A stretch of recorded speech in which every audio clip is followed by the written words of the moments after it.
Karena pemerintah sebelumnya mengusulkan jemaah membayar 69 juta rupiah untuk biaya haji tahun ini. Apa saja upaya yang bisa dilakukan demi menekan biaya haji sehingga tidak memberatkan calon jemaah? Kita akan membahasnya bersama dengan Sekretaris Jenderal DPP Asosiasi Muslim Penyelenggara Haji dan Umroh RI atau Ampuri, Pak Farid Aljawi. Pak Farid, selamat malam.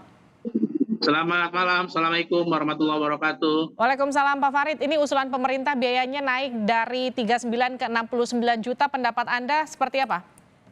Ya, tentu kita harus memperhatikan berbagai hal, karena pelunasan ini kan sudah 10 tahun tidak ada kenaikan. Ya. Nah, dipotong 2 tahun pandemi. Tentu kita memikirkan ada inflasi dan juga nilai tukar, ya, karena masyarakat menyetorkannya kan pakai rupiah. Nah, sehingga memang harus ada kenaikan, namun angkanya harus rasional sehingga masyarakat ya kira-kira mampu ya bisa melunasi pada tahun ini.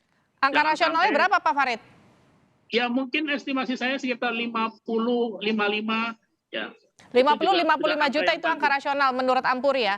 Tapi yang jadi Nah, pertanyaan saya sekarang kan gini, 2 tahun terakhir pandemi, ketika pandemi sempat 1 tahun haji tidak bisa berangkat, kemudian tahun lalu mereka yang dianggap lansia ada batas umurnya kemudian sudah masuk kuota tapi tidak bisa berangkat.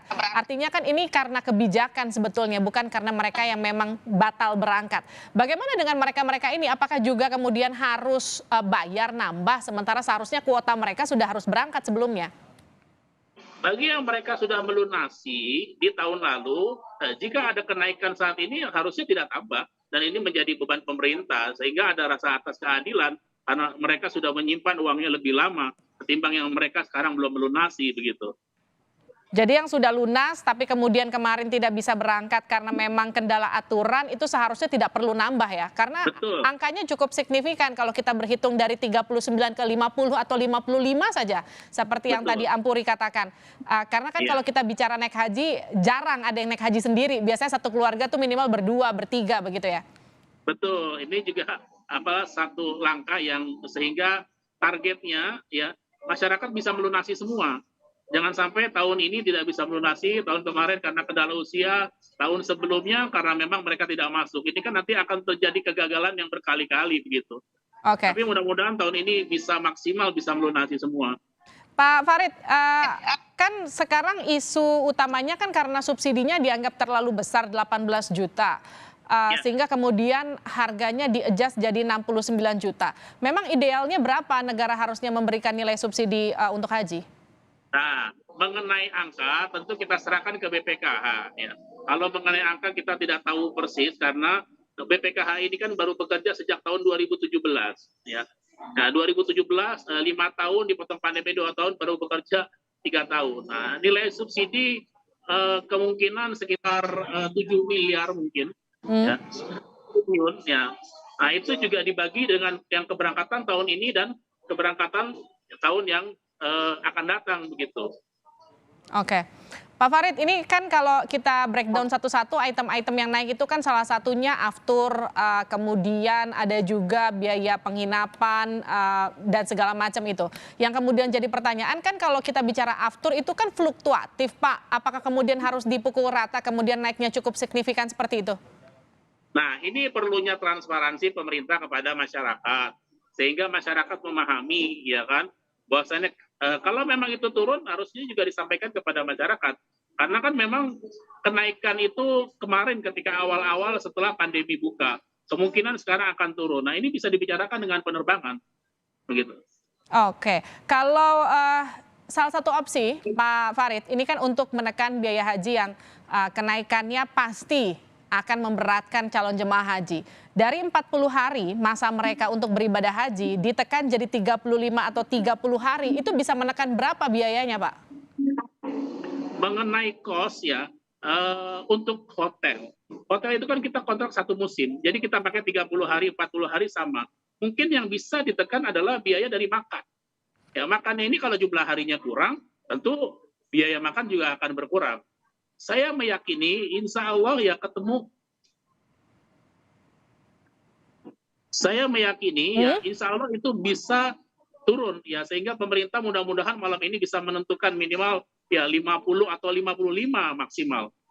50 Untuk atau biaya 55 tahun dengan ini. penghematan yang dilakukan pemerintah, apakah kemudian nanti pelayanannya juga akan turun signifikan, Pak? Karena kan penekanan biayanya cukup lumayan nih. Tentu tidak. Jadi kenaikan harga ini juga harus diimbangi dengan pelayanan. Karena haji ini mayoritas adalah lansia, maka pelayanan terhadap lansia itu yang diutamakan. Kita tahu bahwasannya lansia itu ya itu tidak sama dengan yang muda-muda, terutama dalam Ya, makannya. Nah, makannya lansia ini kan bisa lebih dihemat. Ya kemungkinan ada subsidi silang ya antara jumlah jamaah yang masih muda dengan jumlah jamaah yang tua. Ya, dan juga tentang mungkin pelayanan kesehatan. Memang pelayanan kesehatan lansia lebih ekstra, lebih banyak daripada pelayanan kesehatan yang muda. Nah, ini lagi ditimbang-timbang oleh pemerintah. Mudah-mudahan pemerintah bisa menentukan harga yang memang rasional dan bisa diterima oleh masyarakat. Sehingga ini tidak berlarut-larut. Karena kalau kita hitung waktu ini sudah sangat mepet. ya. Ya, ketika pengumuman pelunasan, ya masyarakat harus siap-siap untuk pelunasi dan juga masih ada persiapan-persiapan berikutnya yang menjelang keberangkatan, Oke, yang kurang lebih sekitar 5 bulan lagi begitu. Pak Farid, dalam waktu 5 bulan kenaikannya yang harus ditambah taruhlah sekitar taruhlah misalnya ketok palunya di angka 50 juta seperti yang diusulkan Komisi 8 sebelumnya, kan mereka meminta, kalau saya tidak salah koreksi ya Pak, itu kan di angka 50 juta. Artinya kan sebetulnya mereka, para jemaah ini hitung-hitungannya harus menambah sekitar 10 jutaan lebih, kurang lebih ya Pak, per orang. Betul. Ya. Nah, ini dengan waktu 5 bulan, bagaimana kemudian para jemaah haji yang sebelumnya memang sudah kesulitan untuk pelunasan saja di angka 39 sudah kesulitan, tapi kemudian dia punya kuota untuk berangkat tahun ini, tapi kemudian uangnya nggak ada. Ada nggak sih kebijakan yang seharusnya ini sebetulnya bisa dilakukan pemerintah tahun depan, nggak mesti tahun ini? Nah, ini kembali lagi kepada pemerintah memutuskannya memang juga harus bijak.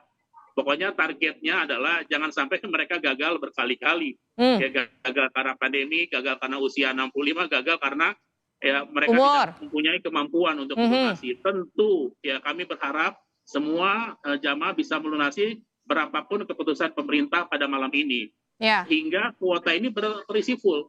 Karena kita ini diberi kepercayaan tahun ini adalah tahun pertama kali kita melaksanakan ibadah haji setelah pandemi dengan kuota penuh. Gitu. Jadi kalau misalnya alasan masyarakat, tentu masyarakat kan beragam dan dari tingkat kemampuan yang beragam pula. Iya, betul. Maka memang perlu juga kita edukasi kepada masyarakat, ya diupayakan maksimal ya agar bisa ya melunasi sesuai dengan ketentuan pemerintah yang insya Allah sudah sangat bijak.